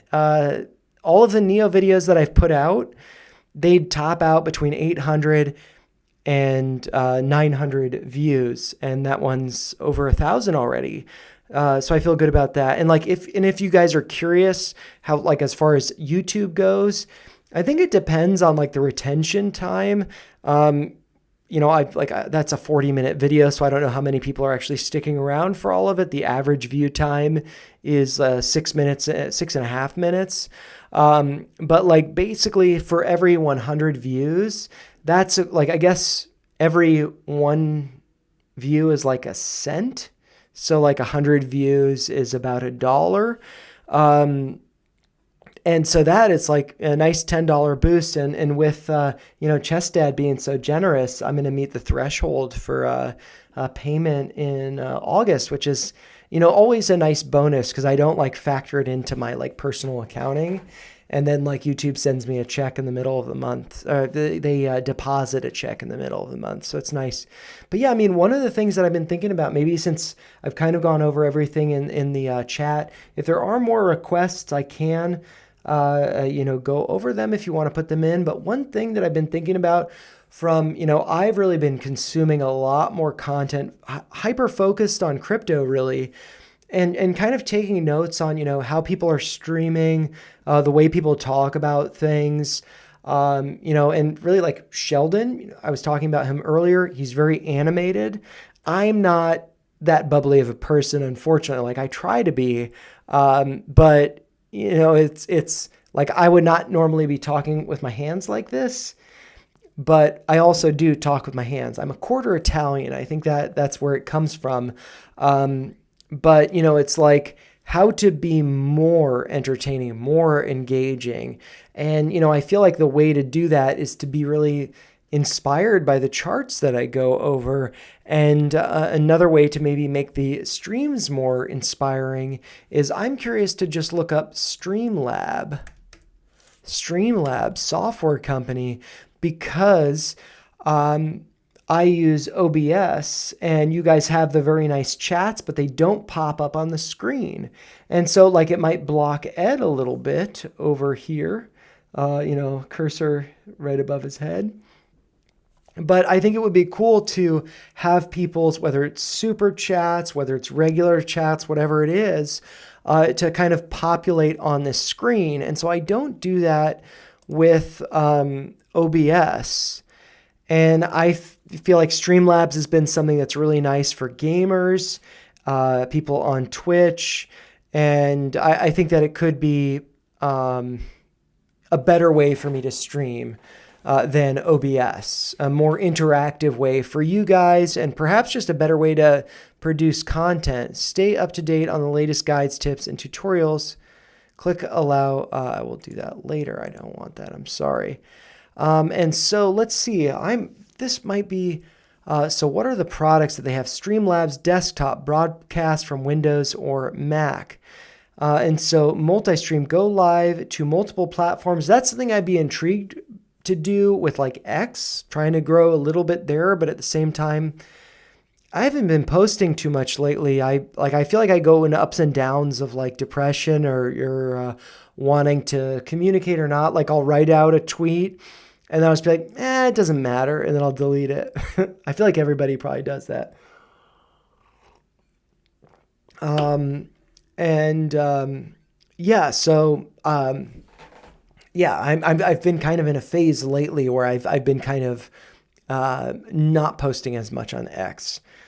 Plugin for OBS, for best tools with OBS Studio. So that could be useful for me because I already have some stuff set up with them, but not really too much. A broadcast from Windows or Mac. Console. To be honest, I kind of want to get back into some gaming stuff. So maybe I could do some gaming streams. So yeah, I mean, I think that if everything goes well with crypto for this year, I feel like I was hoping to quit my job this year. I think that I could quit my job like the beginning of next year, but maybe I'd want to wait until like taxes are paid. And then I was thinking, it'd just be nice to so I work either afternoons to evenings or mornings to afternoons. This coming week, I'm working second shift, so the afternoons. And I have such a productive, great time dialing into the markets, and I'm inspired to make videos. And I think it'd be really cool to, rather than be at my job, maybe do like DoorDash, hustle a little bit on the side, but then focus more on growing the channel, streaming daily, perhaps, maybe around lunchtime, because there are morning shows that I like to watch. And so to not overcrowd that time slot, to have something midday, and then to, do videos daily on stocks or charts, options that I'm inspired by. And so I feel like that could be a really nice way to grow the channel and to grow that as a supplement to income while also doing maybe like DoorDash to supplement income and then trading and stuff. Yeah, so this is something that I think that I need to consider getting. And so I might download this for Mac. Please choose which type of processor your Mac has to download. Intel, Mac, I think I'm probably M series. Maybe I need to pull this up. Maybe I don't need to do this during stream. Benjamin, what's up? What price do I think Neil will end up at tomorrow? That's a tough one. I'll come back to Streamlabs, but I might try to improve stream. So when you guys chat, it's not only something that I see, but it's something that you all see. And it's just a more, dynamic, integrated personal experience because it's kind of, I feel like, stagnant what you guys see. So Neo, what do I see with Neo? I have no idea. I'm going to actually pull it up in from my stonks over here. It was up like 10% once overnight trading opened. I have no idea because, this has gapped up multiple days in a row. What price do I think Neo will end at tomorrow? So somebody made a comment. I think comments on videos are a really great resource for like countering or like contra indicators, because somebody said there's no way Neo's going back below 6, and we tend to jinx ourselves. I need to respond to that one. If there's no way something's happening, it's probably happening. But based on what I went over in that video talking about not common gaps, but breakaway gaps, that makes me think that this scenario is more likely. But with earnings coming up, maybe that rugs us. I have no idea. But I feel like, not to talk about crypto anymore, but I had talked about $380 being a level to trim Aave at. And, I'll pull up the other chart here, Aave. I did not end up trimming because I've kind of adjusted my strategy. But, Aave here on Coinbase, what did it pierce? This level, it's like 380 and then it's pulled back. So I think that, sometimes when there are levels that we map out, it's probably I think Aave is going to go higher than 380, but that was a good level to trim at and reassess. I didn't do that. I just, because I don't care. Like I'll wait until it's higher before I start trimming, and I'll be trimming more aggressively. And so what could be happening with NEO is like this 1618 is at 728. Maybe price doesn't get to 728. Maybe it goes up to 8. I feel like $7 to $8 is probably going to be some big resistance. I've had many videos, multiple videos, talking about how I have to pull that up in Webull over here. $8. I've talked about $8 a number of times. So for me, I feel like that's a psychological, for me personally, that's an emotional level. And so I think that there's probably going to be a pullback around there. And so looking at the chart here, that's a little bit cleaner. I mean, I could see price going up to around 8, but then consolidating here for, a week or two before breaking out higher, unless earnings rugs NEO and it comes down following that. So I feel like 8 is a level that is emotionally, psychologically, a very important level. And I think that, the call contract that I hold long, that's a $10 strike. That's for like 8 months from now, 10 months from now, something like that. I'm not worried about that. I'm going to hold the few contracts that I hold still, or two. I hold two of those contracts, so one contract. And, just see where it takes me. But, it's like I feel like people just think about $10, double digits. It's going to go there, but it's not going to be a straight line. And so I feel like NEO could find some resistance around 8, which could just be consolidation for a bull flag. But it could also be like a retracement to sub 5, like the guy who's saying it's not going back down to 5 or below. So I like, and maybe it blows past 8. So it's super boring. It's annoying, but I think the best way to trade, at least for me, it takes emotion out of it, but it does take risk off the table incrementally, is rather than being like, oh, I'm going to sell all of my position at 8. Maybe trim 10% or 20% or 50% at 8 and then reevaluate. And maybe that gives you an opportunity to re-enter back at 5. This is like a trend change. This is a regime shift. If I switch this over to the log, this goes back to 2022, and we've broken out of this downtrend pretty massively. So even if this goes sub 5, I think that long term, this seems like it's kind of broken out of this downtrend and it's going to be going higher. And that could be corresponding with, maybe Tesla just starts to focus too much on Optimus and robo-taxis. And so that's like a market share that's not human-driven cars. And so maybe NEO can kind of capitalize on that. Maybe tariffs, a stimulus to China. I think that this could be going a lot higher, but I think that $8 to me it's an emotional level. It's beyond psychological. Like I've made so many videos where I thought it was breaking out multiple times, and I'm embarrassed by those videos. I've been very reluctant to talk about NEO, but I waited for the options data to suggest it's bullish.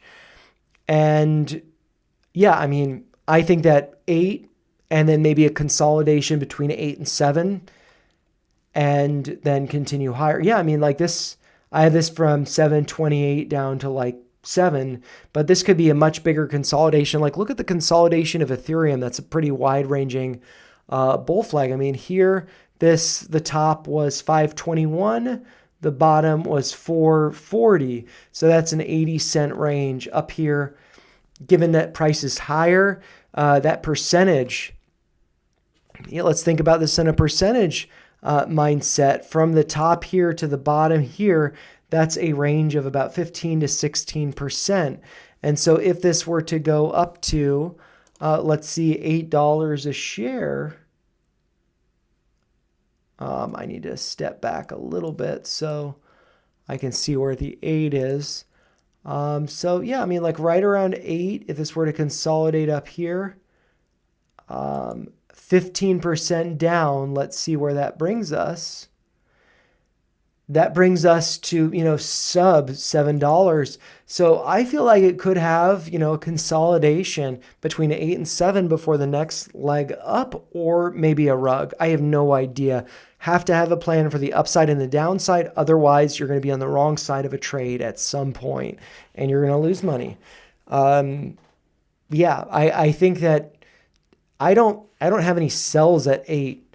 Unfortunately, I'm going to sell 100 shares at 450 because I sold a covered call, but that was my risk management thesis and I wanted to see it play out. I wouldn't say I've learned a hard lesson from that, but I have more conviction in my analysis that as a result of it than my concern or my caution.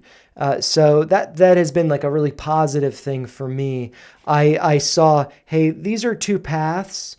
I can risk more money and benefit more financially, or I can stick to it and not risk more money.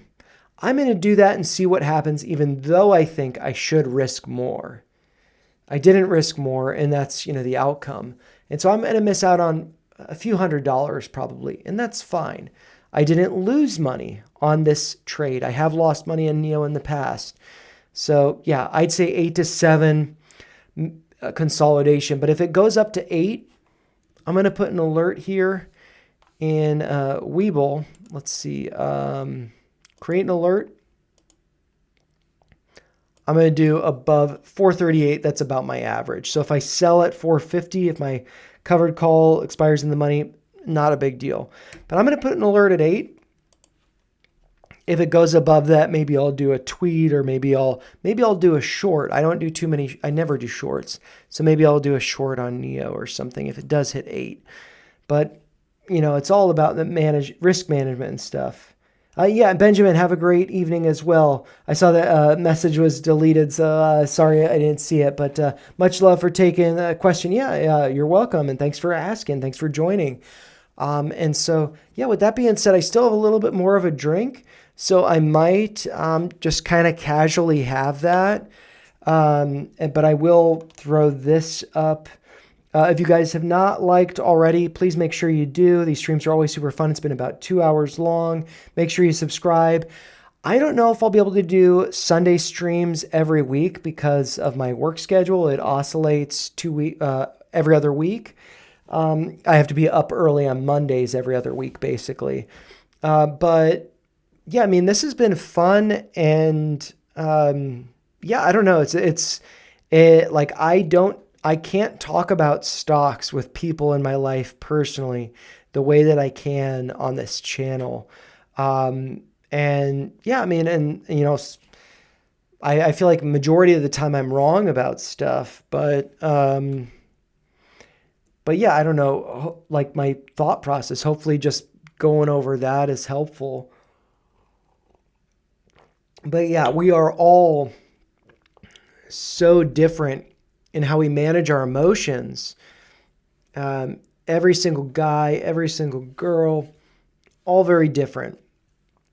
And that's going to affect how we trade because, we might respond to stress, panic, greed, fear, all of the, personal emotions that might bleed into the market for you more so than other people. So we all have to manage that ourselves. But But yeah, I don't know. I've been really proud of my analysis of NEO the past couple months, but I've been so reluctant to get back into it, making videos on it, because I've just been dead wrong in the past. Hey, it's breaking out and it's a top. And I mean, the top could be tomorrow, could be at 8. And thinking about the top being at 8, the top over here, what was the high? 771, nearly 8. But yeah, I mean, we've got so much momentum here. This on Friday, that's the most volume that we've seen traded in a single day since, wow, that's going back pretty far. Since, well, I'm gonna check the numbers to make sure that I'm right. So volume, where does volume's right here. Okay, so volume was 234.46 million, and then the highest over here, most recent high, was 278, and that was when, you know, the stock price was, you know, getting into the 40s. And yeah, we're down here in the 6s. So yeah.